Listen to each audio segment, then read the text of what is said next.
Welcome back to my channel guys. ഇന്ന് ഞാൻ എൻ്റെ +2 ഫ്രണ്ട്സിന് കുറേ നാൾക്ക് ശേഷം കാണാൻ പോവുകയാണ്. അപ്പോൾ എൻ്റെ ഒരു ഫ്രണ്ട് എന്നെ വിളിക്കാൻ വരാമെന്ന് പറഞ്ഞു. അങ്ങനെ ഞങ്ങൾ എത്തിയിരിക്കുന്നത് എസാഡോയിലാണ്. എനിക്ക് തോന്നുന്നു കൊല്ലംകാർക്ക് എല്ലാവർക്കും അറിയാവുന്ന പ്ലേസാണ്. ഇവിടുത്തെ ഏറ്റവും വലിയ പ്രത്യേകത എന്ന് വെച്ചാൽ നമുക്കിങ്ങനെ കായലൊക്കെ കണ്ട് ഫുഡൊക്കെ ഇങ്ങനെ ആസ്വദിച്ച് കഴിക്കാൻ പറ്റും. അപ്പോൾ നമ്മൾ കുറേ നാൾക്ക് ശേഷം കാണുന്ന ഫ്രണ്ട്സും കൂടി ആകുമ്പം ഗൈസ് ഒരു രക്ഷയില്ലാത്തൊരു വൈബാണ്.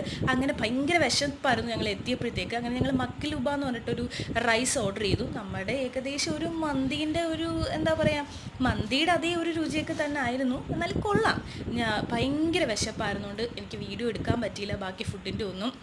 പിന്നെ ഞങ്ങൾ കുറേ നേരം അവിടെ ഇരുന്ന് എന്താ പറയുക, പ്രകൃതി ഭംഗിയൊക്കെ ആസ്വദിച്ച് അവിടെ ഇങ്ങനെ കുറേ ക്രിയേഷൻസൊക്കെ അവരിങ്ങനെ ക്രിയേറ്റ് ചെയ്ത് വെച്ചിട്ടുണ്ട്. അതിൻ്റെ ഫ്രണ്ടിൽ നിന്ന് കുറച്ച് ഫോട്ടോസൊക്കെ എടുത്ത് സെൽഫിയൊക്കെ എടുക്കലാണല്ലോ നമ്മുടെ ഒരു മെയിൻ കാര്യം. കുറേ നാൾക്ക് ശേഷം കാണുന്ന ഫ്രണ്ട്സ് ആണല്ലോ. അങ്ങനെ എല്ലാം കഴിഞ്ഞു ഞാൻ വീട്ടിലെത്തി ഗൈസ്. ബൈ.